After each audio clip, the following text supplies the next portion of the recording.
Delhi Air Quality Index hits a record high. In this article, we will discuss about air pollution in Delhi. Why news? Recently in Delhi, air quality index is very poor and forecast suggest that this could worsen in the coming days. Recently Delhi के अंदर air quality index very poor category में enter कर चुका है और ऐसा expect किया जा रहा है कि आने वाले कुछ डेज के अंदर ये सीवर कंडीशन में एंटर कर जाएगा। हालांकि सीवर कंडीशन में एंटर कर चुका है और दिल्ली का एयर पोल्यूशन वर्सन हो चुका है। Air pollution in Delhi over 26 times the limit prescribed bye WHO। Delhi के अंदर एयर पोल्यूशन WHO के द्वारा प्रिस्क्राइब्ड लिमिट से 26 टाइम्स ओवर हो चुका है। Why is Delhi's air quality so poor? Delhi के अंदर एयर क्वालिटी सो पुअर क्यों है? According to government, stubble burning in Punjab, Haryana and UP is responsible for Delhi's pollution. It is half truth. Government के according Punjab, Haryana and UP के अंदर जो स्टेबल बर्निंग होता है वो दिल्ली के पॉल्यूशन के लिए रिस्पॉन्सिबल है, बट गवर्नमेंट का ये एलिगेशन हाफ ट्रूथ है। It is not real. Vehicles alone contribute 58%, 34% from exhaust and 24% due to wear and tear of tyres brakes to this total. Delhi के अंदर ओवरऑल एयर पॉल्यूशन के 58% के लिए यहाँ रनिंग करने वाले व्हीकल्स रिस्पॉन्सिबल हैं। इट मीन्स दिल्ली के अंदर जितना पॉल्यूशन है, इस पॉल्यूशन के 58% के लिए दिल्ली के अंदर चलने वाले व्हीकल्स रिस्पॉन्सिबल हैं, जबकि गवर्नमेंट का एलिगेशन है पंजाब, हरियाणा एंड यूपी में जो स्टेबल बर्निंग किया जाता है वो रिस्पॉन्सिबल है। ग्राफ में हम देख सकते हैं कि दिल्ली के अंदर ओवरऑल जो पॉल्यूशन है उसमें किस किस फैक्टर का कितना परसेंट रोल है। We can see here soil and road dust 4% air pollution के लिए रिस्पॉन्सिबल है। व्हीकल्स 34% रिस्पॉन्सिबल है। Tyre, brakes, wear and tear 24%। It means vehicles का जो ओवरऑल रिस्पॉन्सिबिलिटी है दिल्ली के पॉल्यूशन को इंक्रीज करने में वो 34 प्लस 24%। इट मीन्स 58% का यहाँ पर रोल है। Coal and fly ash 14%, LPG usages 6%, municipal solid waste 6%। तो दिल्ली के एयर पॉल्यूशन में सबसे ज़्यादा कॉन्स्टिट्यूएंट इन फैक्टर्स का है। What is air quality index? Air quality index is a measure of the concentration of air pollutants PM2.8, PM10, nitrogen dioxide NO2, sulfur dioxide SO2, carbon monoxide CO, ozone O3, ammonia NH3 and lead PB in the air at a monitoring location। किसी भी monitoring location पर air pollution के 8 pollutants के concentration का जो major किया जाता है इसको एयर क्वालिटी इंडेक्स बोला जाता है। एयर पॉल्यूशन के 8 पॉल्यूटेंट्स में क्या क्या कंबाइन होता है? PM2.5, PM10, nitrogen dioxide, sulphur dioxide, carbon monoxide, ozone, ammonia and lead. ये 8 पॉल्यूटेंट्स हैं जिनका कंसंट्रेशन एयर क्वालिटी इंडेक्स के थ्रू मेजर किया जाता है। A sub-index is calculated for each of these pollutants and the worst among them is the air quality index for this location। In 8 pollutant का एक सब index prepare किया जाता है। इस सब इंडेक्स में सबसे ज़्यादा मेजरमेंट जिस पॉल्यूटेंट का होगा वो उस प्लेस पर एयर क्वालिटी इंडेक्स को शो करेगा। इट मीन्स वही पॉल्यूटेंट, जो पॉल्यूटेंट का नंबर सबसे ज़्यादा होगा वो वहाँ के एयर क्वालिटी इंडेक्स को रिप्रेजेंट करेगा। Why Delhi is becoming in uninhabitable? Delhi uninhabitable क्यों बनती जा रही है? Delhi is perhaps going to become an uninhabitable city for different reasons. Various reasons हैं जिसकी वजह से हम कह सकते हैं कि करंट में दिल्ली अनइनहेबिटेबल सिटी बनती जा रही है। Number 1, Delhi has had only 2 days of healthy air per year. Delhi में पर ईयर ओनली 2 डेज ऐसे होते हैं जो जिसमें हेल्दी एयर हमें मिलता है।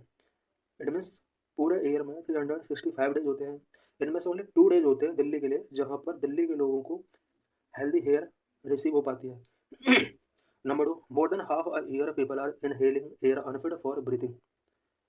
ईयर के मोर देन हाफ डेज से ज़्यादा यहाँ पर लोग ऐसी एयर इनहेलिंग कर रहे हैं जो ब्रीथिंग के लिए अनफिट है। Number 3, in winters October to February pollution level peak, while during summers April to June the heat waves are unbearable, both affecting Delhi's poor disproportionately। Winter में दिल्ली के people high level pollution face करते हैं। During some season में heat waves जो कि unbearable होती है दिल्ली के अंदर। दोनों क्लाइमेटोलॉजिकल फैक्टर दिल्ली के अंदर पुअर पीपल को डिस्प्रोपोर्शनेटली अफेक्ट करते हैं।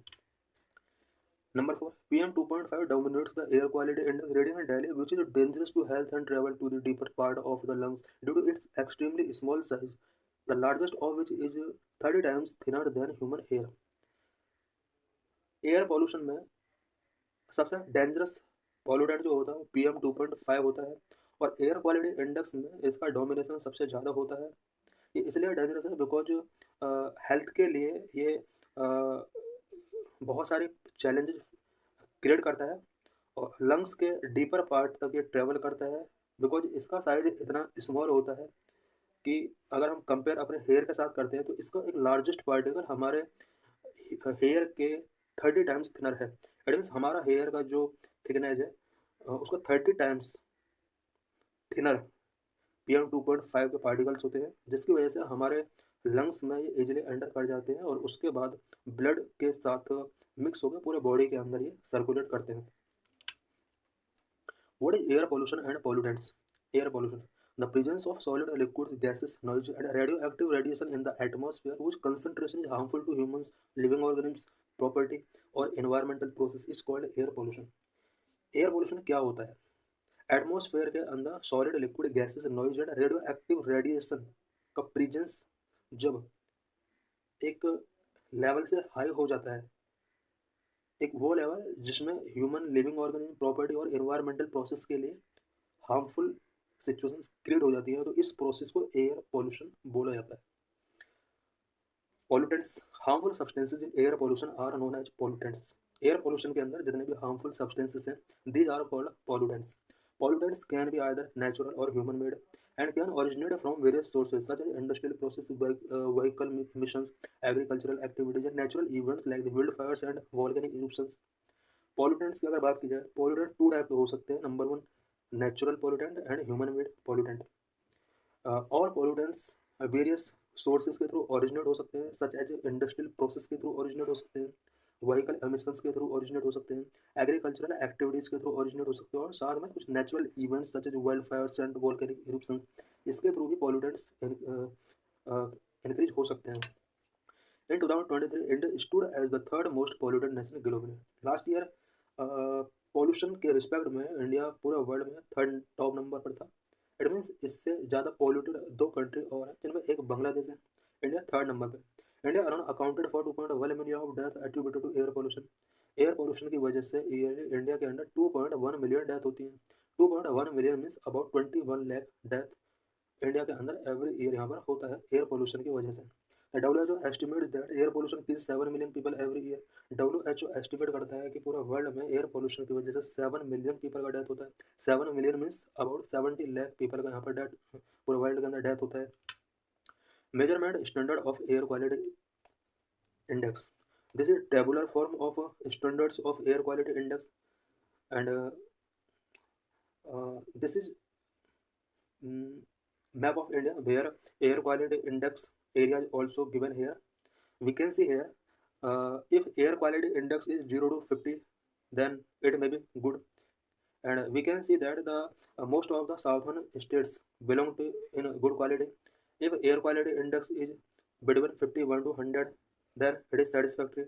If air quality index is 101 to 200, it is called moderate. If air quality index is between 201 to 300, poor. 301 to 400 very poor and 401 to 500 sewer. हम यहाँ पर देख सकते हैं कि दिल्ली के आसपास के जितने भी नेबरिंग एरियाज हैं वहाँ पर एयर क्वालिटी इंडेक्स 401 से 500 के मिडिल में आता है, जो कि एक हाईएस्ट सीवर कंडीशन होती है।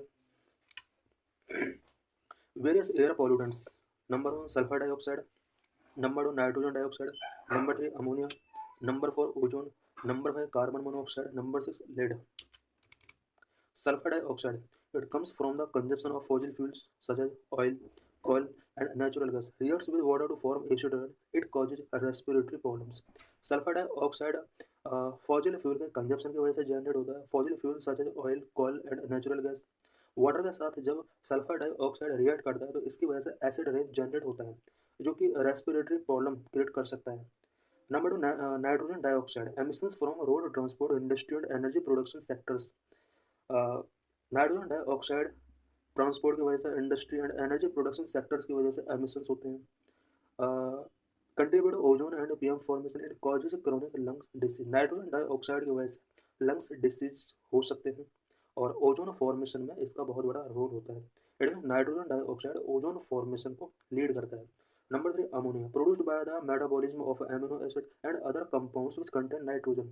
अमोनिया एमिनो एसिड के मेटाबॉलिज्म की वजह से एंड कुछ ऐसे कंपाउंड जिनके अंदर नाइट्रोजन कंटेन होता है, उनके मेटाबॉलिज्म की वजह से भी अमोनिया प्रोड्यूस होता है। इट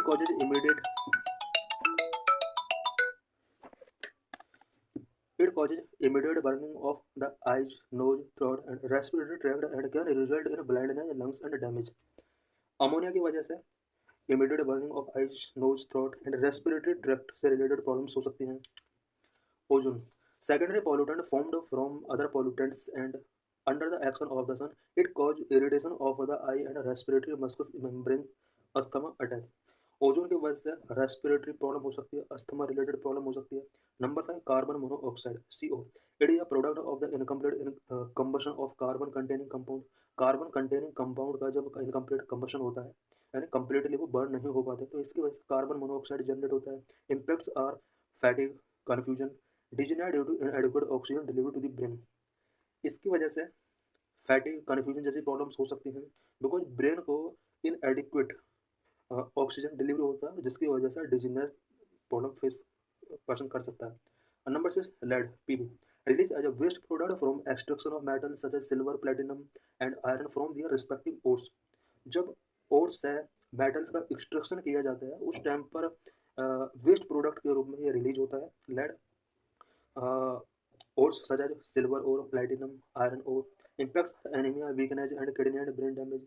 इम्पैक्ट्स की अगर बात की जाए तो लेड की वजह से एनीमिया हो सकता है, वीकनेस हो सकती है, किडनी एंड ब्रेन डैमेज जैसी प्रॉब्लम भी इसकी वजह से हो सकती है। What are metrological factors for pollution in Delhi. Delhi के अंदर जो पॉल्यूशन ये हाई लेवल पर हम देख रहे हैं, इसका मेट्रोलॉजिकल फैक्टर्स क्या क्या हो सकते हैं। The concentration of pollutants in the air depend not just on emissions but also on many metrological factors, temperature, wind direction and wind speed, rain. Air pollution जो दिल्ली के अंदर बहुत ज़्यादा इंक्रीज हो रहा है, इसके लिए सिर्फ एमिशंस रिस्पॉन्सिबल नहीं, कुछ मेट्रोलॉजिकल फैक्टर्स भी इसके लिए रिस्पॉन्सिबल हैं, such as temperature, wind direction, wind speed, rain. Number of cold air in Delhi. Hot air being lighter move up, thereby carrying the pollutants with it, whereas cold air trap pollutants and keeps them closer to ground. Winter season में दिल्ली के जो days होते हैं वो cold होते हैं। Cold days में यहाँ की विंटर कोल्ड हो जाती है और कोल्ड एयर जो होती है वो पॉल्यूटेंट्स को ट्रैप करके रखती है closer to the ground. Where hot air जो होती है वो लाइटर होती है एंड मूव अप कर जाती है और वो अपने साथ पॉल्यूटेंट्स को कैरी करके ले जाती है। बट दिल्ली में ऐसी सिचुएशन नहीं है। दिल्ली में यहाँ की एयर बहुत ज़्यादा कोल्ड होती है, कोल्ड एयर पॉल्यूटेंट्स को ट्रैप करके रखती है। फर्स्ट रीजन मेट्रोलॉजिकल ये हो गया। Number 2, slow wind speed and lack of rainfall in Delhi. Wind can disperse the pollutants while rain can force the most common air pollutant like PM2.5 and PM10 to the ground. Delhi के अंदर wind speed winter season में बहुत ही slow होती है, rainfall का lack होता है। ये टू मेट्रोलॉजिकल फैक्टर्स भी दिल्ली के एयर पोल्यूशन को इंक्रीज करने के लिए रिस्पॉन्सिबल हैं। बिकॉज अगर विंड स्पीड फास्ट होगी तो इससे एयर पोल्यूटेंट डिस्पर्ज होंगे, रेनफॉल अगर हाई होगी तो इसकी रेनफॉल के ड्रॉप के साथ एयर पोल्यूटेंट्स ग्राउंड पर आएंगे। बट ये दोनों सिचुएशन है दिल्ली के अंदर नहीं है, इस वजह से भी दिल्ली के अंदर पोल्यूशन लेवल हाई होता है। Cold air with slow wind speed and no rains make Delhi a pot of pollution with lid on. Delhi का जो पॉल्यूशन लेवल है वो इसलिए हाई हो जाता है, मेरे 3 factors, cold air, slow wind speed and no rainfall, ये 3 मेजर मेट्रोलॉजिकल फैक्टर्स हैं जिसकी वजह से दिल्ली के अंदर पॉल्यूशन लेवल बहुत हाई होता है। What are major driving factors of air pollution. Air pollution के मेजर ड्राइविंग फैक्टर्स क्या क्या होते हैं। Number 1, industrial and vehicular emissions. Industry और वहीकल से जितना भी एमिशंस होते हैं ये एयर पॉल्यूशन को लीड करते हैं। Number 2, solid waste burning. Number 3, stubble burning and various other agricultural activities. Stubble burning की वजह से एयर पॉल्यूशन राइज हो सकता है, कुछ एग्रीकल्चरल एक्टिविटीज़ की वजह से भी एयर पॉल्यूशन राइज हो सकता है। Number 4, domestic cooking and heating. Domestic level पर जो कुकिंग एंड हीटिंग किया जाता है तो इसकी वजह से भी एयर पॉल्यूशन राइज हो सकता है। Number 5 coal based power plant, जितने भी कोल बेस्ड पावर प्लांट है वो भी एयर पोल्यूशन को राइज करने में अपना इंपॉर्टेंट रोल प्ले करते हैं। Number 6 improper use of pyrolysis, pyrolysis का इम्प्रॉपर यूज भी एयर पोल्यूशन को इंक्रीज कर सकता है।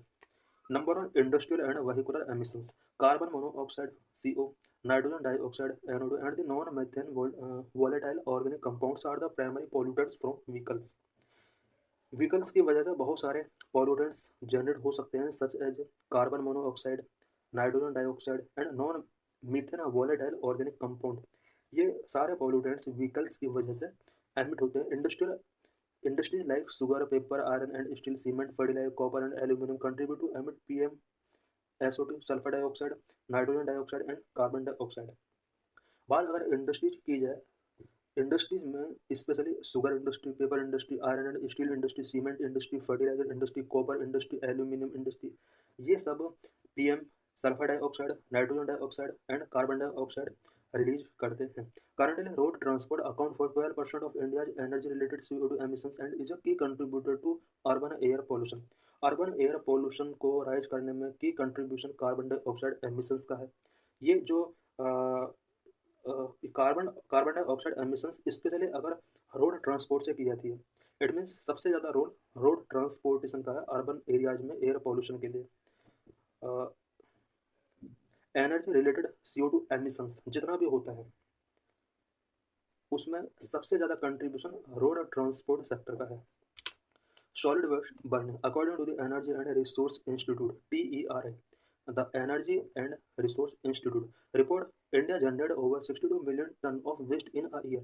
A big part of this waste is burned openly in or informal dump site. TERI, the Energy and Resource Institute के एक report के according India में every year about 62 million ton waste generate होता है। इस ओवरऑल वेस्ट का एक big part या तो ओपनली बर्न कर दिया जाता है या फिर इनफॉर्मल डंप साइट्स में उसको फॉल कर दिया जाता है। Open burning of solid waste contribute to the release of various pollutant including PM, dioxins and furans. Openly अगर वेस्ट को बर्निंग किया जाता है तो इसकी वजह से various pollutants such as PM, dioxins and furans यहाँ पर रिलीज होते हैं। Stubble burning and various other agricultural activities, burning of straw stubble after harvesting grain like paddy and wheat, particularly in Punjab, Haryana and UP, lead to air pollution, especially in NCR region during winters. After harvesting जब stable burning किया जाता है, specially paddy और wheat का stable burning किया जाता है, specially 3 state के अंदर पंजाब, हरियाणा एंड यूपी, इसकी वजह से एयर पोल्यूशन काफ़ी इंक्रीज होता है। स्पेशली दिल्ली NCR के रीजन में विंटर सीजन में पोल्यूशन हाई लेवल हो जाता है। Some other agricultural activities like tilling, fertilizers and pesticides application and improper livestock farming also responsible to air pollution. कुछ other agricultural activities such as tilling, fertilizer and pesticides application and improper livestock farming, ये कुछ factors हैं agriculture से related जो air pollution को काफ़ी हद तक रीच करते हैं। These activities release ammonia, methane and particulate matter into the air. Agricultural activities के थ्रू एयर में अमोनिया रिलीज होता है, मीथेन रिलीज होता है एंड पार्टिकुलर मैटर रिलीज होते हैं। Domestic cooking and heating, about 62 to 65% of India's rural household rely on solid fuels such as coal, biomass and kerosene for cooking and heating purpose. India के अभी भी 62 to 65% से ज़्यादा लोग cooking and heating purpose के लिए solid fuel का use करते हैं सच एज कोयल, बायोमास एंड केरोसिन का यूज करते हैं। The incomplete combustion of these fuels release harmful pollutants such as PM, carbon monoxide and volatile organic compound. Incomplete combustion अगर इन फ्यूल का होता है तो इसकी वजह से वेरियस पॉल्यूटेंट एयर में रिलीज होते हैं such as PM, carbon monoxide and volatile organic compound. Number 5 coal based power plants, coal based thermal power stations which have no pollution control technology are responsible for over half sulfur dioxide, 30% oxides of nitrogen, about 20% PM among other man-made emissions in India. India के अंदर जितना भी कोल based power plants हैं इनके पास pollution control technology का lack है। It means इनके पास pollution control technology नहीं है और सल्फर डाइऑक्साइड के ओवरऑल एमिशंस में इनका हाफ से ज़्यादा रिस्पॉन्सिबिलिटी है। इट मीन्स इंडिया के द्वारा जितना भी सल्फर डाइऑक्साइड रिलीज किया जाता है हाफ से ज़्यादा release coal based power plant के थ्रू किया जाता है। नाइट्रोजन ऑक्साइड की अगर बात की जाए तो नाइट्रोजन ऑक्साइड में 30% रोल होता है, PM की अगर बात की जाए 20% role coal based power plant का होता है। Number 6 improper use of pyrolysis, Pyrolysis is a technique to break down synthetic material, leaves fine carbon matters and residue like pyro, gas, and oil contributing to pollution. Pyrolysis बढ़िया technique to break down synthetic material को break down करने के process में जो pollutant generate होते हैं उसको pyrolysis बोलते हैं। इस ब्रेकिंग के प्रोसेस में फाइन कार्बन मैटर्स लीव होते हैं एंड रेसिड्यू के तौर पर पायरो गैस एंड ऑयल यहाँ पर रिमेन रह जाता है जो कि पॉल्यूशन को कंट्रीब्यूट करते हैं। In 2014 the national green tribunal prohibited use tyres from being burned in the open और used as fuel in brick kilns. 2014 में एनजीटी नेशनल ग्रीन ट्रिब्यूनल ने ओपनली अगर टायर बर्निंग किया जाता है इसको प्रोहिबिट किया है और कुछ प्लेसेस पर ब्रिक्स किल्स के लिए भी टायर्स को बर्निंग किया जाता है, इसको भी एनजीटी ने यहाँ पर बैन कर दिया। की government initiatives for controlling air pollution को कंट्रोल करने के लिए की गवर्नमेंट इनिशिएटिव्स क्या क्या हैं। Number 1 national clean air programme. Number 2 system of air quality and weather forecasting and research portal. Number 3 new commission for air quality management. Number 4 graded response action plan for Delhi. Number 5 for reducing vehicular pollution such as BS6 vehicles, National Electric Mobility Mission Plan।